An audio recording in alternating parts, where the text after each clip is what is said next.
It's a miracle, conviction ceremony. Om Namah Shivaya. Hello friends, I hope you all are fine. Then, let's start. Doctor cabin. Doctor ध्यान से आहिरा की report पढ़ रहे थे। उनके चेहरे पर रिपोर्ट पर आश्चर्य के भाव आ गया। उनके लिए अपने आंखों में विश्वास करना मुश्किल था, लेकिन सबूत उनके सामने होने के कारण उनको विश्वास करना पड़ा। उनके इतने सालों के मेडिकल करियर में आज पहली बार उनको ऐसा केस देखने को मिला था। उनके लिए ये साइंस से ज़्यादा मैजिक था। एरिक, एडवर्ड और रॉबर्ट कैबिन में बैठे डॉक्टर के बोलने का इंतजार करने लगे। तीनों के दिल में आही को लेकर बेचैनी था। डॉक्टर को कुछ न बोलता देख रॉबर्ट बेचैन होकर, डॉक्टर मेरी प्रिंसेस ठीक है, उसको किसी तरह की कोई प्रॉब्लम नहीं है ना, प्लीज जो भी हो हमें सच सच बताए। रॉबर्ट की बात सुन डॉक्टर अपने सामने बैठे तीनों इंसान को देखने लगे जिनके चेहरे पर आहिरा के लिए डर और फिक्र देखा जा सकता है। डॉक्टर रणवीर मुस्कुराते हुए, मिस्टर विल्सन सच कहूँ तो मुझे अपने आंखों पर यकीन ही नहीं हो रहा। अपने इतने सालों के मेडिकल करियर में पहली बार मुझे ऐसा कुछ देखने को मिला है। It's a miracle. कल तक जो लड़की अपने सांसों के लिए लड़ रही थी आज वह बिल्कुल ठीक है। इनफैक्ट ऐसा लग रहा जैसे उसको कुछ हुआ ही नहीं हो, शिवाय कुछ हल्के फुल्के चोट के। डॉक्टर की बात सुन उन तीनों के चेहरे पर भी शौक से भरे एक्सप्रेशन आ गया, लेकिन उनकी ठीक है ये जानकर उनको काफी खुशी भी हुआ। एरिक, डॉक्टर अगर मेरी बहन ठीक है तो क्या हम उसे घर ले जा सकते हैं?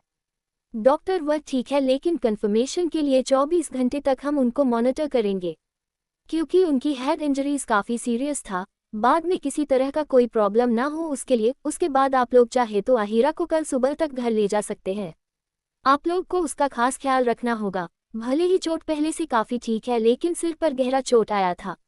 अगर कोई भी प्रॉब्लम हो तो आप बिना देर किए आप डॉक्टर से कंसल्ट करेंगे। ऐसे ही डॉक्टर उन तीनों को कुछ बातें बता डॉक्टर से बात कर एरिक, रॉबर्ट और एल्वार्ड वापस आही के वार्ड में आ गए। तो देखिए आही अब तक सो रही है। वही एल्बर्ट उसके पास बैठा उसे देख रहा था। एरिक, एल्बर्ट और एल्वार्ड को वार्ड में आता देख एल्बर्ट अपनी जगह से उठ उनके पास आकर डॉक्टर ने क्या बोला, प्रिंसेस ठीक है ना, क्या कोई टेंशन वाली बात है? एरिक एल्बर्ट के कंधे पर हाथ रख, यू डोंट वरी प्रिंसेस बिल्कुल ठीक है और कल उसको डिस्चार्ज मिल जाएगा। अब जाकर एल्बर्ट को शांति मिला।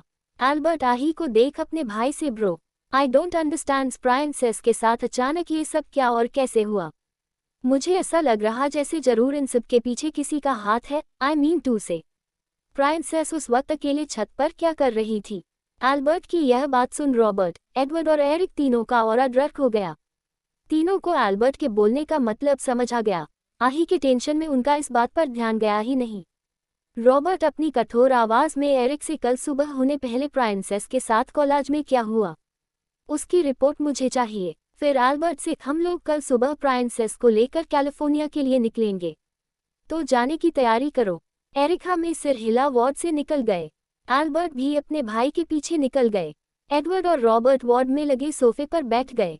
आही की हालत देख रॉबर्ट के आंखों में नमी आ गया, जिसे देख एडवर्ड उनके गले लग, dad please control yourself dad, खुद को संभालिए, आप प्रिंसेस इज एब्सोल्युटली फाइन। कल डिस्चार्ज होने के बाद हम प्रिंसेस को घर ले जा रहे हैं। देखना मॉम और मोना को देख, प्रिंसेस बिल्कुल पहले जैसे हो जाएगी। रॉबर्ट आही को देखते हुए, our princess is very innocent and soft hearted. मुझे डर लग रहा कहीं इस हादसे के बाद मेरी प्रिंसेस की मासूमियत छीन ना जाए। अब हम अपनी प्रिंसेस को एक दिन के लिए भी यहाँ नहीं रहने देंगे। एडवर्ड रॉबर्ट से, डैड सब कुछ ठीक होगा, हम अपनी प्रिंसेस को कुछ नहीं होने देंगे।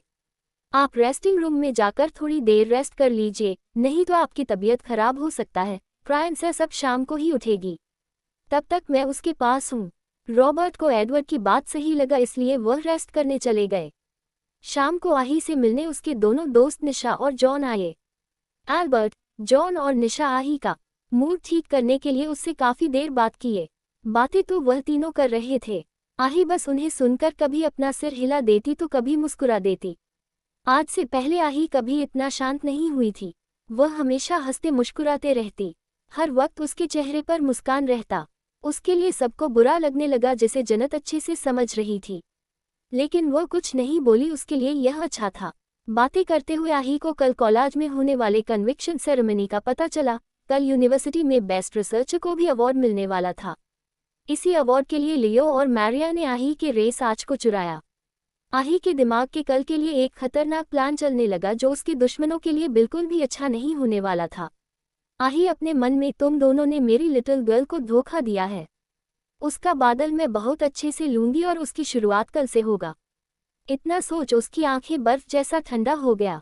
कुछ देर बाद सब हॉस्पिटल से चले गए। रात को एरिक आही के साथ रुका। आही को कल कैम्ब्रिज यूनिवर्सिटी के साथ होने वाले अवार्ड सेरेमनी में जाना था। अगली सुबह आही को हॉस्पिटल से डिस्चार्ज मिल गया। रॉबर्ट और एडवर्ड चाहते थे आही उनके साथ सुबह ही कैलिफोर्निया चले, लेकिन आही के जिद करने पर वह उसके कॉलेज जाने के लिए मान गए। रॉबर्ट और एडवर्ड उससे एयरपोर्ट पर मिलने वाले थे। वही एरिक और एल्बर्ट अपनी बहन के साथ कॉलेज जाने वाले थे।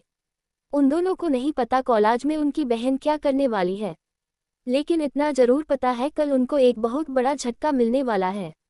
तो क्या करेगी आही? क्या होगा एरिक और एल्बर्ट का रिएक्शन अपनी बहन का डेविल रूप देखकर?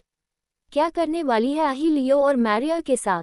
दोस्तों, मैं इस कहानी पर कंप्लीट करूंगी और यकीन मानिए पिछली कहानी के जैसे ये कहानी भी बहुत मजेदार होगा। आप लोग को बो फील नहीं होगा। अवार्ड सेरेमनी, आहिरा का यूनिवर्सिटी आना।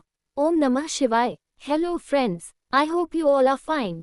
Then let's start. Cambridge university. Cambridge university के ऑडिटोरियम हॉल को काफी अच्छे से सजाया गया था। यूनिवर्सिटी हर साल ये फंक्शन कॉन्डक्ट करता। हर फील्ड के फर्स्ट ईयर से फिनाले ईयर के स्टूडेंट बैठे अपने सीनियर को सर्टिफिकेट्स लेते हुए देख रहे थे। आज की सेरेमनी में हर फील्ड के जीनियस के साथ यूनाइटेड स्टेट के कुछ खास मिनिस्टर के साथ कुछ ऑर्गेनाइजेशन के हेड भी आए थे, क्योंकि उन सबको अपने लिए बेस्ट रिसोर्सेज चाहिए जो उनको यहीं से मिलेगा। कैम्ब्रिज यूनिवर्सिटी में कई सारे इंटेलिजेंट स्टूडेंट हैं जिनकी जरूर बड़ी कंपनी को है। स्टूडेंट के लिए भी यह एक अच्छा मौका है। सारे गेस्ट के आ जाने के बाद सेरेमनी स्टार्ट हो गया। स्टूडेंट को उनका डिग्री मिलने लगा, साथ ही उनके अचीवमेंट को भी बताया जाने लगा। स्टेज पर प्रोफेसर के बीच मेडिकल डिपार्टमेंट में डॉक्टर रणवीर सिंघानिया भी बैठे थे, क्योंकि वह वर्ल्ड के टॉप 10 डॉक्टर में से एक है। लियो, मैरिया एक साथ बैठे अपने चेहरे पर बड़ी सी मुस्कान लिए अपने आसपास बैठे अलग अलग फील्ड के लोगों से बातें कर रहे थे। अभी तक सबको लियो और मैरिया के रिसर्चर्स का पता चल चुका था। वही उनके थोड़ी दूर पर बैठे निशा और जॉन दोनों ही अपनी जलती आंखों से उन्हें घूर रहे थे। उन दोनों को लियो और मैरिया कभी भी पसंद नहीं थे, वह सिर्फ आहिरा के कारण उनको झेलते थे। जॉन मुंह बनाकर निशा से, निशु बीब्स, do you really think they both are genius? I think there is something suspicious about them. I don't know what but I feel it. Nisha अपनी आंखें छोटी कर उनको घूरते हुए, तुझे सस्पिशियस लग रहा है? मैं तो पूरी तरह कन्फर्म हूँ। जरूर इन दोनों ने कोई झोल झाला किया है। जॉन कंफ्यूजन में, व्हाट झोल झाला? मुझे समझ नहीं आया। निशा चिढ़कर कर, क्या यार तुम भी ना? पीछे 3 सालों से हिंदी सिखा रही हूँ, अभी तक झोल झाला नहीं जानते? झोल झाला मतलब जरूर कुछ गड़बड़। निशा की बात सुन पहले जॉन चिढ़ गया, लेकिन आगे की बात सुन वह भी सोचने लगा। दोनों का सोचना भी सही था। जो दो इंसान आज तक उनसे भी पीछे थे, उनके फाइनल ईयर के प्रोजेक्ट को रिजेक्ट कर दिया गया, वह आज जीनियस कैसे हो गए? निशा, मुझे लगता है इनके प्रोजेक्ट में जरूर कुछ गड़बड़ है। तुम ही सोचो, कुछ दिन पहले तक इनके प्रोजेक्ट का कोई नामो निशान नहीं था, फिर अचानक कहाँ से आ गया? दरअसल पिछले साल पहले एक रिसर्च के दौरान आहिरा को एक रेयर बीमारी का पता चला। आमतौर पर इस बीमारी का पता डॉक्टर या मशीन से नहीं चला, लेकिन आहिरा खुद के द्वारा बनाए मशीन से इन सब का पता की। बीमारी जानने के बाद इसका इलाज का खोज भी आही की। ये प्रोजेक्ट उसकी जिंदगी का सबसे बड़ा अचीवमेंट था, जिसके बारे में कोई नहीं जानता था, लेकिन लियो और मैरिया को इसका पता चल गया, जिसके बाद दोनों ने ये प्लान बनाया। John, you are right. फिर अचानक उसके दिमाग में कुछ आया जिसे सोचने भर से वह हैरान रह गया। जॉन हैरानी भरे लहजे में, बीब्स, कहीं ऐसा तो नहीं एंजल के एक्सीडेंट के पीछे इनका हाथ है? डू यू रिमेंबर 1 वीक पहले एंगल हमें अपने किसी खास प्रोजेक्ट के बारे में बता रही थी, जिस पर वह 1 साल से काम कर रही थी? जॉन की बात सुन अब निशा के एक्सप्रेशन भी चेंज हो गया, लेकिन कोई सबूत न होने के कारण दोनों शांत हो गए। भले ही इस वक्त उनके हाथ में कुछ नहीं था, लेकिन दोनों इतनी आसानी से इस मामले को छोड़ने वाले नहीं थे। बाद में इस मैटर पर बात करने का बोल दोनों सेरेमनी पर ध्यान देने लगे। थोड़ी देर बाद जॉन और निशा को उनका मेडिकल डिग्री के साथ बेस्ट स्टूडेंट का मेडल भी मिला। अपनी बेटी को मेडल मिलता देख रणवीर बहुत खुश हुए।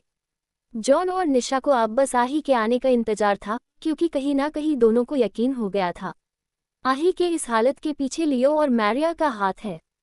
थोड़ी देर बाद वह वक्त आ गया जिसका लियो और मैरिया को बेसब्री से इंतजार था। दोनों को स्टेज पर बुलाया गया। एंकर दोनों को अवार्ड देने के लिए यूनाइटेड स्टेट के एजुकेशन मिनिस्टर को बुलाया। उनको अवार्ड मिलता उससे पहले वहां एक लड़की की मीठी मगर की ठंडी आवाज गुजा। Why was there such a hurry? इतनी भी क्या जल्दी है? इस आवाज को सुन सब आवाज वाली दिशा में देखने लगे तो सबकी आंखें वहीं पर जम सा गया। वही सामने से आती लड़की को देख लियो और मैरिया के चेहरे पर हैरानी के साथ डर दिखने लगा। वही जॉन और निशा के चेहरे पर बड़ी सी मुस्कान आ गया। सबके बीच से होते हुए आहिरा किसी क्वीन के जैसे आ रही थी। Black T shirt and black pant जितनी सुंदर उससे कहीं ज्यादा खतरनाक लग रही थी। वही एरिक और एल्बर्ट चेहरे पर मास्क लगाए अपनी बहन के दोनों साइड बॉडीगार्ड के जैसे खड़े थे। तीनों इस वक्त द विल्स लग रहे थे। अचानक वहां का तापमान गिरने लगा। अपने सामने आही को देख लियो और मैरिया बहुत ज्यादा डर गए, लेकिन जैसे ही उनको याद आया उनके किए का कोई भी सबूत आही के पास नहीं होगा, ये सोच शांत हो गए। आही को देख यूनिवर्सिटी के बाकी प्रोफेसर भी हैरान हो गए क्योंकि सबको उसके एक्सीडेंट का पता चल गया था। सबको एंकर की आवाज सुन होश आया। एंकर आहिरा को देख, miss why are you stop us? Do you have any problem? Miss, आपने हमें क्यों रोका? क्या आपको कोई समस्या है?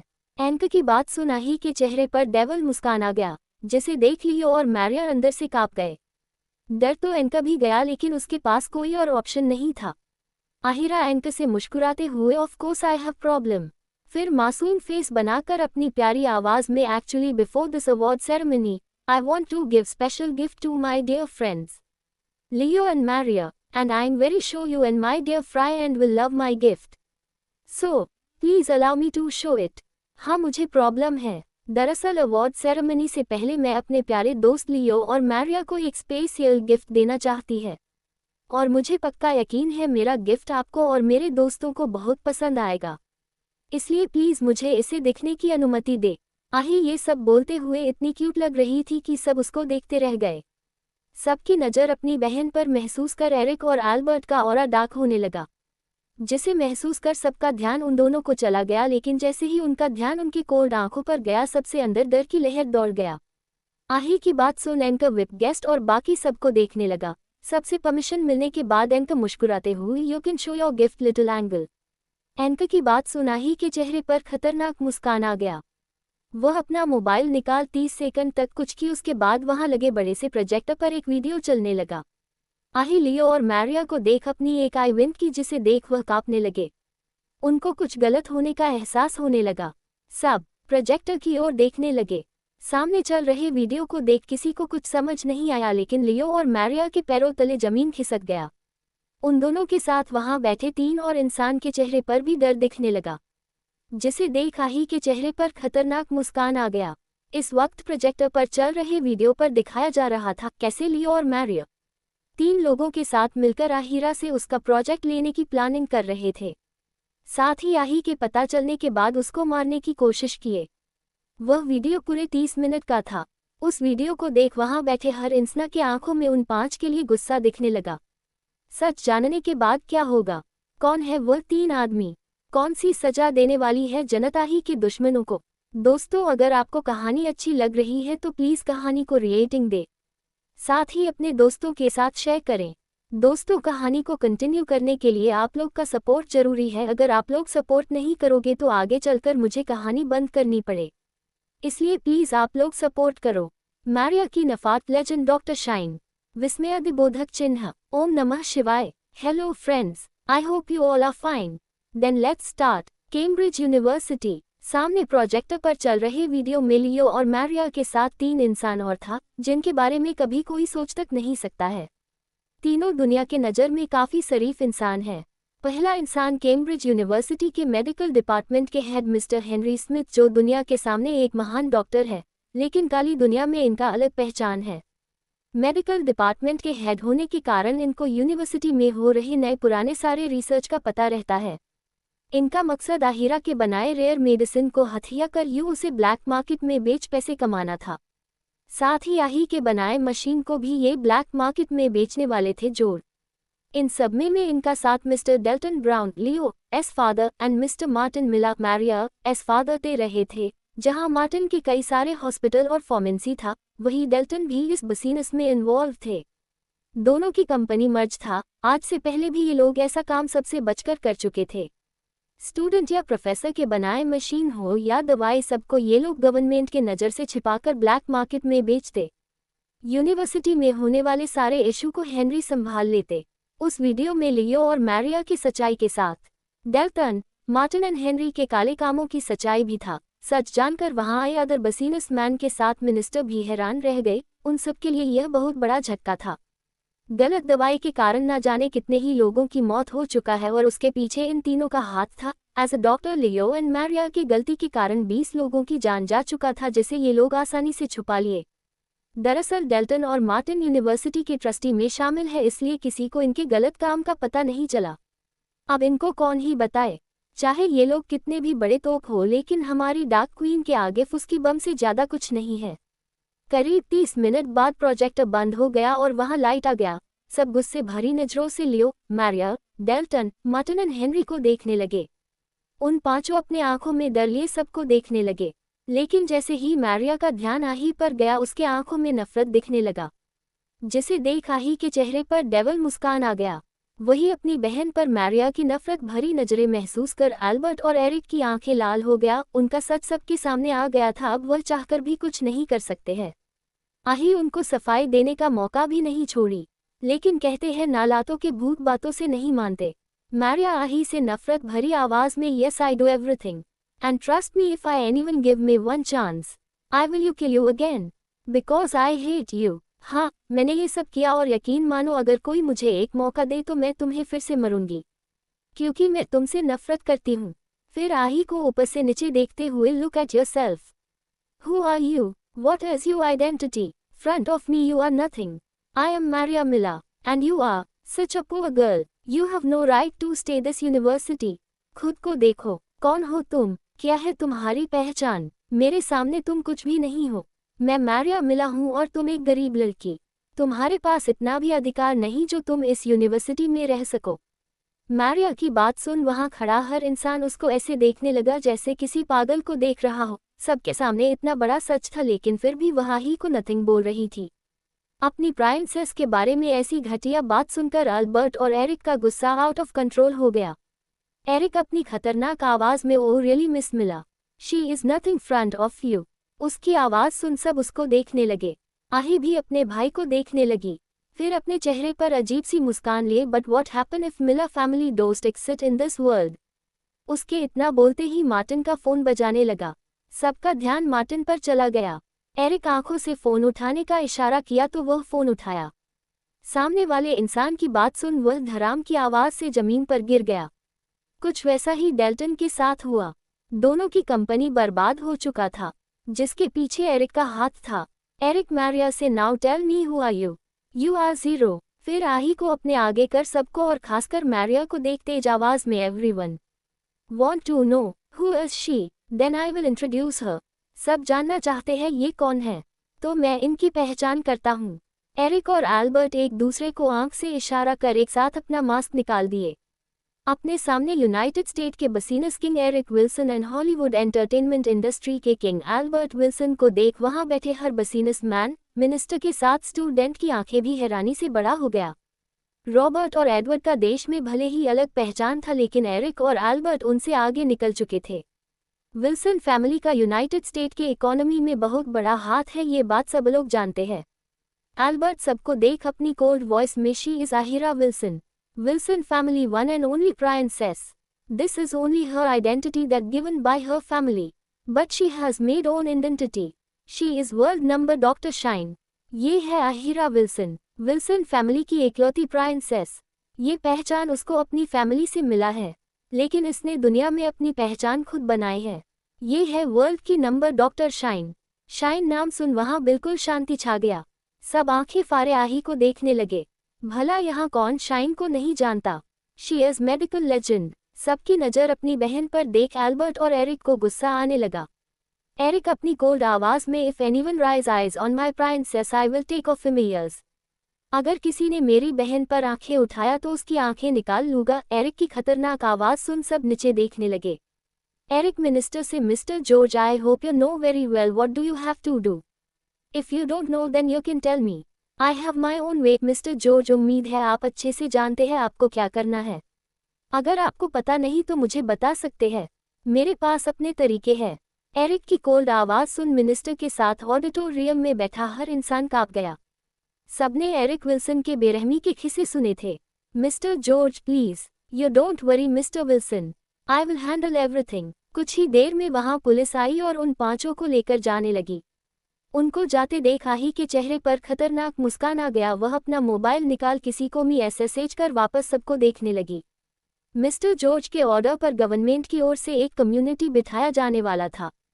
सारे डिपार्टमेंट में जांच शुरू होने वाला था।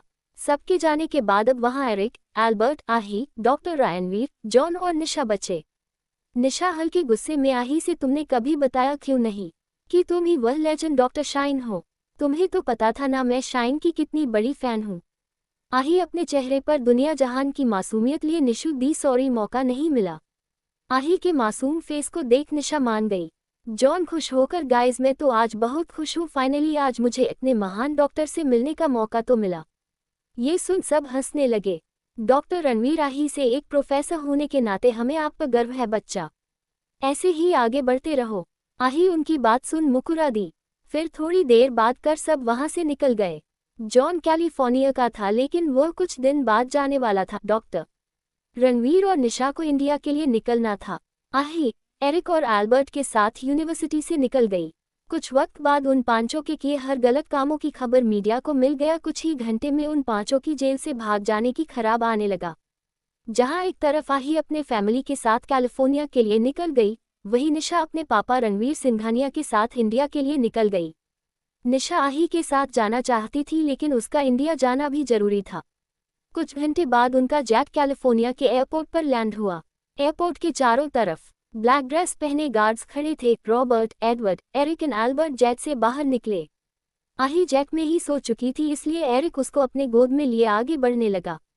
इस वक्त वह चारों ब्लैक ड्रेस में डेविल लग रहे थे। पूरे एयरपोर्ट विल्सन फैमिली के गार्ड्स फैले थे। उनके ड्रेस पर W का सिंबल था। एयरपोर्ट से बाहर 30 से ज्यादा ब्लैक का खड़ा था। उनके आते ही गार्ड्स डोर ओपन किए। एक का में एडवर्ड एंड रॉबर्ट बैठ गए, वही दूसरे में एरिक, आही एंड एल्बर्ट बैठ गए। उनकी का तेजी से कैलिफोर्निया की सड़कों पर दौड़ने लगा। तो कैसी होगा जन्नत के आगे का सफर? क्या सजा देने वाली है डार्क क्वीन? जानट का विल्सन मेंशन आना, एल्बर्ट की नौटंकी। ओम नमः शिवाय। Hello friends, I hope you all are fine. Then let's start. कुछ देर बाद उनकी गड़िया कैलिफोर्निया के सबसे महंगे इलाके में दाखिल हुआ। वहां कुछ ही घर था, वो भी काफी दूर दूर पर। थोड़ा आगे बढ़ने पर उनकी गड़िया प्राइवेट एरिया में दाखिल हुआ जहां बिना परमिशन आम लोगों का जाना माना। कुछ आगे चलने के बाद उनकी गड़िया एक बहुत ही खूबसूरत गार्डन से होते हुए एक बड़े से व्हाइट मेंशन के आगे आकर रुका। वह मेंशन पूरी तरह व्हाइट मार्बल से बना था जो दिखने में बहुत ज्यादा खूबसूरत और यूनिक था। सबसे खास वहां का गार्डन था। कार रुकते ही वहां खड़े गार्ड्स जल्दी से गाड़ी का गेट ओपन किए। पहली कार से रॉबर्ट एंड एडवर्ड बाहर निकल दूसरी कार की ओर बढ़ गए। दूसरे कार से एरिक, एल्बर्ट एंड आही बाहर निकले। आही भी अब तक जाग चुकी थी। सामने इतने खूबसूरत मेंशन को देखकर जन्नत के चेहरे पर कोई खास चमक नहीं आया क्योंकि वह ऐसे ना जाने कितने ही मेंशन देख चुकी थी। एडवर्ड और रॉबर्ट के हाथ पकड़ने पर आही उनके साथ मेंशन की ओर बढ़ने लगी। पता नहीं क्यों लेकिन आज पहली बार उसको एक खुशी वाली फीलिंग महसूस हो रहा था। सब जैसे ही मेंशन के अंदर जाने लगे उनके कान में एक औरत की तेज आवाज आया, कोई अंदर नहीं आएगा, सब अपनी जगह रुक जाओ। इस आवाज को सुन सब अपनी जगह रुक गए। आही के साथ सब आवाज वाली दिशा की ओर देखने लगी। वहां से दो औरत जिन्होंने इंडियन कपड़े पहने थे वह मुस्कुराते हुए उनकी तरफ आती दिखी। पहली औरत का नाम आरती विल्सन, उम्र 65 साल। ये रॉबर्ट विल्सन की वाइफ है। यह एक भारतीय है। सालों पहले एक डील के लिए रॉबर्ट इंडिया गए थे और वहां इनको आरती जी से पहली नजर का प्यार हो गया। फिर क्या था, परिवार की मर्जी से दोनों ने शादी कर ली। आरती जी सुलझी और काफी खुश मिजाज के साथ एक धार्मिक महिला है। इनको भगवान में बहुत आस्था है, साथ ही अपने देश भारत से बहुत प्यार करती है। इनको हिंदी बोलना बहुत पसंद है इसलिए इनके कारण सब घर पर हिंदी ही बोलते हैं। दूसरी औरत दिव्या विल्सन, उम्र 50 साल। ये भी अपने सास के जैसी इंडियन है। इनका स्वभाव भी आरती जैक के जैसा है। दिव्या जी आरती जी की एक दोस्त की बेटी है। आरती जी अपने घर में विदेशी बहू नहीं चाहती थी, इसलिए वह अपने बेटे की शादी दिव्या से करवा दी। एडवर्ड को दिव्या पसंद थी, इसलिए वह भी शादी के लिए मान गए। शादी के बाद दोनों में प्यार हो गया। ये भी बोल सकते हैं दोनों को एक दूसरे से पहली नज़र का प्यार हो गया था। आरती और दिव्या जी उन सब के सामने आकर खड़ी हो गए। आही को सही सलामत देख दोनों को चैन आया। दोनों को आही के एसिडिटी के बारे में नहीं पता था, इनको बस यही बताया गया। सीधी से फिसलने के कारण आही को चोट लग गया है। एडवर्ड आरती जी से, माँ आपने हम लोग को क्यों रोका? आरती जी अपनी आंख दिखाकर, तू चुप कर, इतने दिनों बाद मेरी लाडो घर वापस आई है तो क्या हम इसे ऐसे ही अंदर आने दे? दिव्या जेड के हाथ में आरती की थाली था। आरती जी आही को देख दिव्या जी से, दिव्या लाडो की आरती करो। उनके बोलने और दिव्या जी आही की आरती करने लगी। अपनी बच्ची को इतने वक्त बाद देख उनके आंखों में नमी लेकिन ओठों पर मुस्कान आ गया। आरती करने के बाद दिव्या जी थाली एक सर्वेंट को देखकर जैसे ही यही गले लगने लगी, तभी आरती जी उनको रोकते हुए, दिव्या ये क्या कर रही हो? क्या तुम भूल गई? दिव्या जी कंफ्यूजन में, माँ आरती तो हो गया, अब हम क्या भूल रहे हैं? अब हम बस अपनी बच्ची को गले से लगाना चाहते हैं। आरती जी, गले लगाने से पहले मुझे मेरी लाडो की नज़र उतराने दो। पता नहीं मेरी फूल सी बच्ची को कितनों ने नज़र लगाया होगा। देखो तो कैसे मेरी बच्ची मुरझा गई है।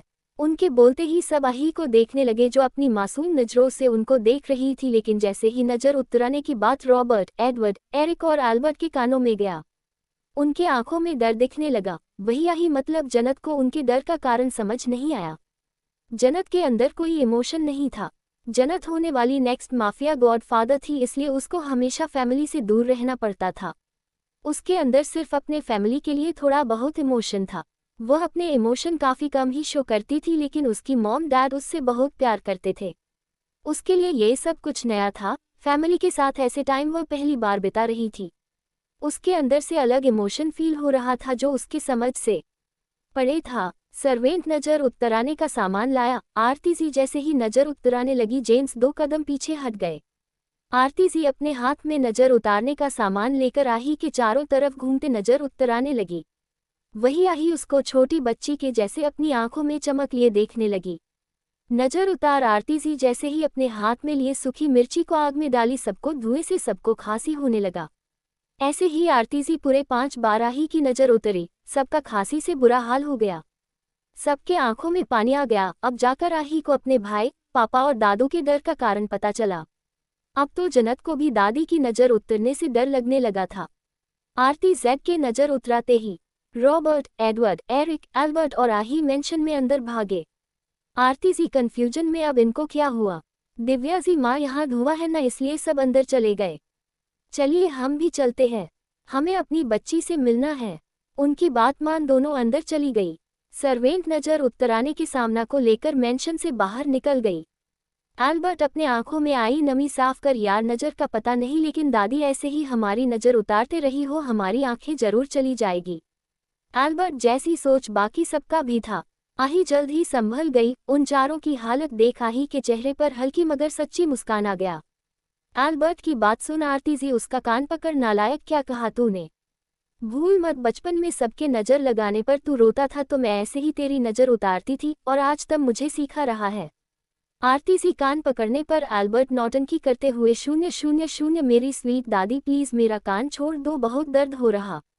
अगर आप थोड़ी देर ऐसे ही मेरे कान पकड़ी रही तो मेरे कान लंबे हो जाएगा, फिर अपने फैंस को मैं क्या मुंह दिखाऊंगा।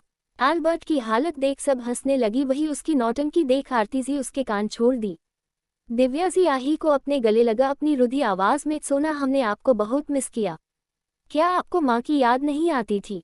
दिव्या जेड के ऐसे गले लगने पर जन्नत के हाथ खुद पर खुद उनकी पीठ पर आ गया। उसके आंखों में कई सारे इमोशन शो होने लगा। वह कुछ बोलती उससे पहले आरती जी, दिव्या जी से, दिवी इमोशनल बाद में होना, मुझे भी मेरी लाडो से मिलने दो। उनके बोलने पर दिव्या जी साइड हो गई और आरती जी आही को अपने गले लगा ली। कुछ देर बाद पूरा परिवार हॉल में बैठा हंसते मुस्कुराते एक दूसरे से बातें कर रहे थे। वही आही आरती जी और दिव्या के बीच में बैठी उसकी बातें सुन रही थी। उसके चेहरे पर हल्की मुस्कान था। जन्नत सबको देख अपने मन में, क्या मैं आही की फैमिली के साथ अच्छा कर रही हूँ? ये लोग आही से कितना प्यार करते हैं। क्या होगा जब इनको अपनी बेटी का पता चलेगा? तो पूरे परिवार को आही का बर्ताव अलग आज अलग लगा रहा था।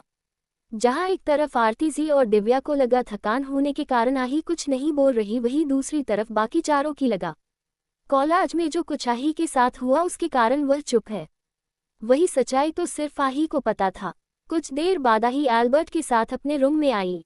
आही का room white and blue combination का काफी बड़ा और खूबसूरत था। जहां लड़कियों का रूम प्रिंसेस थीम में होता है, लेकिन आही का वैसा नहीं था। आही का रूम काफी यूनिक डिजाइन का था। जन्नत और आही का पसंद काफी हद का सेम था। जन्नत को आही का रूम काफी अच्छा लगा। विल्सन मेंशन 3 फ्लोर का है। ग्राउंड फ्लोर पर गेस्ट रूम, लिविंग रूम के साथ किचन और बाकी चीज था। फर्स्ट फ्लोर पर आरती जी और रॉबर्ट का रूम, साथ ही कुछ गेस्ट रूम। सेकंड फ्लोर पर दिव्या और एडवर्ड का रूम के साथ एक्टिविटी रूम जैसे थिएटर, लाइब्रेरी, डांस रूम और बहुत कुछ। दूसरी तरफ एक बड़ा सा पूल। वही थर्ड फ्लोर पर एल्बर्ट, एरिक एंड आही का रूम, साथ ही उनका स्टडी रूम था। इस फ्लोर पर फैमिली के अलावा बाकी सर्वेंट का आना माना था। इस फ्लोर की सफाई 2 करते हैं जिसे यहाँ के लिए ही रखा गया है। आही अपने रूम को अच्छे से देखने लगी। सबसे अच्छा उसको अपने रूम का बालकनी दिखा। बालकनी को देख उसके चेहरे पर एक मुस्कान आ गया। कुछ देर बाद आही अपने कपड़े चेंज कर नीचे सबके पास आ गई। जन्नत अभी तक सबके साथ कंफर्टेबल नहीं हुई थी। उसको कोई चीज रोक रहा था। रात होने पर सब डिनर करके अपने अपने रूम में सोने चले गए। तो क्या जन्नत आही के फैमिली को उत्कपेट कर पाएगी? क्या रोक रहा है जन्नत को? क्या जन्नत को मिलेगा अपने सवालों के जवाब? स्क्रैक बेस रूथलेस डार्क क्वीन। ओम नमः शिवाय। Hello friends, I hope you all are fine. Then let's start. Wilson mansion. आधी रात के अंधेरे में एक काला साया मेंशन के गार्डन से होते हुए सारे गार्ड्स से बचते हुए बिना किसी के भयानक लगे मेंशन से बाहर निकला। थोड़ा आगे चलने के बाद वह साया रोड के साइड में लगे ब्लैक कार में बैठकर वहां से निकल गया। थोड़ी देर बाद वह ब्लैक कार कैलिफोर्निया के सबसे खतरनाक, जहां पब्लिक का जाना मना है, उस जंगल के बाहर आकर रुका। गाड़ी रुकने पर उसमें में वही काला साया निकला। उसके साथ एक और आदमी निकला जिसने भी काले कपड़े और चेहरे पर मास्क लगाया था। दोनों तेज कदमों से जंगल के अंदर जाने लगे। जंगल से कई सारे जानवरों की आवाजें आ रही थी, लेकिन दोनों को कोई फर्क नहीं पड़ा। जंगल के बीच में आने आगे के बाद उनको एक छोटा सा गुफा देखा। दोनों उस गुफा में एंटर किए। उनके एंटर करते ही वहां मसाला जलने लगा। आगे खड़ा वह काला साया उस गुफा के एक तरफ से छोटा सा पत्थर हटाया तो वहां एक डिजिटल स्क्रीन शो होने लगा। वह इंसान वहां कुछ पासवर्ड डाला तो उस गुफा के अंदर से एक रास्ता खुला। दोनों उस दरवाजे से अंदर चले गए तो बाहर सब पहले जैसा हो गया। गुफा के अंदर एक काफी बड़ा स्क्रैक बेस बना था। अंदर एक तरफ कई सारे गार्ड्स अपनी ट्रेनिंग कर रहे थे। उनके साथ कई सारे ब्लैक ड्रेस पहने गार्ड बिना किसी एक्सप्रेशन के खड़े उन्हें देख रहे थे। इसी बेस के दूसरी तरफ एक डिजिटल दुनिया था, साथ ही एक हाई टेक लैब था। वहां कुछ सफेद कोट पहने डॉक्टर और साइंटिस्ट काम कर रहे थे। इस जहां पर ज्यादातर काम रोबोट कर रहे थे। वह काला साया सब कुछ देख रहा था। तभी उसके सामने एक लड़का जिसकी उम्र 26 साल होगा, वह आकर सिर झुका बिना किसी एक्सप्रेशन के बोला, क्वीन उनको हेल्थ चेंबर में रखा गया है। उस लड़के की बात सुन वह काला साया जो कि क्वीन थी वह हेल्थ चेंबर की ओर बढ़ने लगी। वह तीनों जैसे जैसे आगे बढ़ने लगे उनके कानों की लोगों के दर्द में चीखने चिल्लाने रोने की आवाज आने लगा।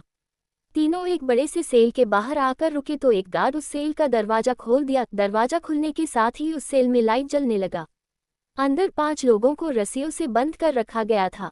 5 की हालत काफी खराब था। उनके शरीर पर अनेक तरह के जख्म थे। तीनों इस वक्त बेहोश थे। तीनों के अंदर आते ही एक गार्ड उस सेल में एक चेयर लगा दिया जिस पर क्वीन बैठ गई। बाकी दोनों उसके पीछे हाथ बांधकर खड़े हो गए। क्वीन अपनी कोल्ड आवाज में, इनको होश में लाओ। उसके ऐसा कहते ही गार्ड्स उन पर नमक और मिर्ची वाला गर्म पानी डाले। जैसे ही पानी उनके घाव पर लगा 5 चिल्लाते हुए उठ गए। उन 5 की आवाज सुन चेयर पर बैठी क्वीन अपनी खतरनाक आवाज में चुप, I don't like noise so keep quiet. उसके ऐसा बोलते ही वहां शांति छा गया। वही अपने सामने माफिया वर्ल्ड की सबसे खतरनाक रूथलेस माफिया डार्क क्वीन को देख उन 5 में से 4 की हालत खराब हो गया।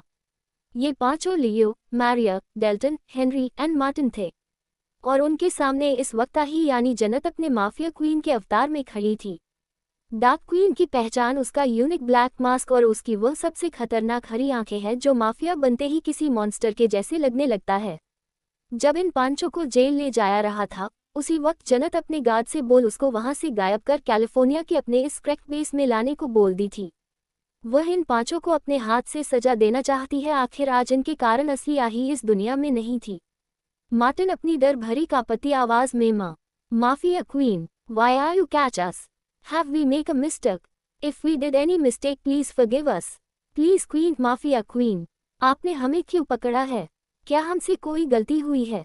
अगर हमसे अनजाने में कोई गलती हुई है तो प्लीज हमें माफ कर दीजिए। Please queen. मार्टिन की बात सुन जनक जोर जोर से हंसने लगी, फिर अचानक अपने चेहरे से मास्क निकाल दी। मास्क के पीछे आही के खूबसूरत चेहरे को देख उन पांचों के साथ जनक के पीछे खड़े दोनों इंसान भी हैरान रह गए, लेकिन दोनों चुप रहे। अपने सामने आही को देख जहां लियो, डेल्टन, हेनरी और मार्टिन की हालत खराब हो गया, उनको समझ आ गया डार्क क्वीन यही लड़की है। लेकिन मैरिया की आंखों में नफरत दिखने लगा। वह गुस्से में पागल होकर आही पर चिल्लाते हुए, you bloody poor girl, how dare to kidnap us? Do you forget who I am? फिर हंसते हुए, I think you forget what I did last time to you in that club. Do you remember that night? मुझे लगता है पिछली बार मैंने जो तुम्हारे साथ उस क्लब में किया था वह भूल चुकी हो। क्या तुम्हें वह रात याद है या भूल गई? मैरिया के बोलते ही वहां का तापमान अचानक गिरने लगा। जानक की आंखें गुस्से में ब्लड शॉट रेड हो गया। उसके सामने उस रात का क्लब वाला सीन घूमने लगा। उस दिन लियो और मैरिया आही को जबरदस्ती क्लब लेकर गए थे। मैरिया का प्लान आही को एक रात के लिए बेचना था। धोखे से वह आही के ड्रिंक में ड्रग मिलाकर उसको पिला दी, फिर उसको धोखे से उस इंसान के रूम में छोड़ आई जिसके साथ मैरिया का डील हुआ था। उस रात मैरिया को लगा था आही को होश नहीं है, लेकिन ऐसा नहीं था, वह पूरी तरफ बेहोश नहीं हुई। मैरिया के जाते ही वह उस रूम से बाहर निकल क्लब के बाहर आ गई, लेकिन अब तक उसकी हालत खराब हो गया था, गर्मी से उसका बुरा हाल हो गया। उसी वक्त निशा और जॉन वहां पहुंच गए। उन दोनों को कुछ वक्त पहले आही ही बुलाई थी। आही की हालत देख पहले दोनों डर गए, लेकिन फिर जल्दी से उसको हॉस्पिटल लेकर गए। 2-3 बाद आही को होश आया था। ये सब याद करते हुए जानक का ऑरा भयानक हो गया। अचानक वह अपने हाथ में लिए चाकू को मैरिया की ओर फेंकी तो वहां उसकी दर्द भरी चीख गूंज गया, जिसे सुन बाकी के चारों दर्द से कांप गए। वह चाकू मैरिया के चेहरे पर लगा था जहां से खून निकलने लगा। जनक अपनी लाल आंखों से उसे घूरते हुए सर्द आवाज में, तुम्हें बहुत शौक है ना लड़कियों को ड्रग करके लड़कों के पास भेजने का, तो आज तुम्हें पता चलेगा जबरदस्ती क्या होता है। इतना बोल जनक अपने पॉकेट से एक इंजेक्शन निकाल मैरिया को लगा दी। जनक के इंजेक्शन लगाते हुए मैरिया के शरीर में हल्का हल्का दर्द शुरू होने लगा। मैरिया डरते हुए, क्या किया तुमने मेरे साथ? जनक शैतान के जैसे हंसते हुए, कुछ नहीं, बस वही किया जो तुम बाकी लड़कियों के साथ करती हो। एक छोटा सा ड्रग दिया है। इस ड्रग के कारण पहले तुम्हारे अंदर गर्मी बढ़ेगा, जिसके कारण तुम किसी के करीब जाना चाहोगी, लेकिन ये तुम्हारी सजा का अंत नहीं, शुरुआत होगा। तुम जैसे ही किसी से फिजिकल होंगी, तुम्हारे अंदर जो केमिकल डाला है वह एक्टिव हो जाएगा, तुम्हारे शरीर की गर्मी बढ़ते जाएगा। कुछ वक्त बाद तुम्हारी हड्डियां टूटने लगेगा, उसके बाद वह गलने कुछ देर बाद तुम्हारे शरीर से स्किन अलग होने लगेगा। दर्द से तुम पागल होने लाओगी, लेकिन उस दर्द का अंत नहीं होगा। वह दर्द ना ही तुम्हें जीने देगा और ना ही मारने। तुमने एक मासूम लड़की का दिल दुखाया, उसे धोखा दिया, उसकी सजा तुम्हें जरूर मिलेगा। जनक की पूरी बात सुन मैरिया के साथ बाकी चारों की हालत खराब होने लगा। जनक के इशारा करने पर मैरिया को खोल दिया गया। कुछ मिनट बाद जनक के बोले अनुसार उसका गर्मी से बुरा हाल होने लगा। मैरिया चिल्लाते हुए अपने कपड़े उतर आने लगी, जिसे देख जनक के चेहरे पर खतरनाक मुस्कान आ गया। वह अपने गार्ड को कुछ इशारा की, जिसे समझ वह बाहर चला गया। कुछ देर बाद वहां 3 आदमी जो दिखने में काफी खतरनाक लग रहे थे वह आए। तीनों जानक को ग्रिड कर मैरिया को लेकर बगल वाले रूम में चले गए। अलगे ही पल वहां से मैरिया की चीखें आने लगा, जिससे सुन जनक के चेहरे पर अजीब सी मुस्कान आ गया। वही बाकी चारों कांपने लगे। अपनी बेटी की ऐसी हालत देख मार्टिन रोने लगा। तो अब बाकी चारों को क्या सजा देगी जानट? क्या जानट आही के फैमिली के अपना पाएगी? कौन है ये दोनों लड़के?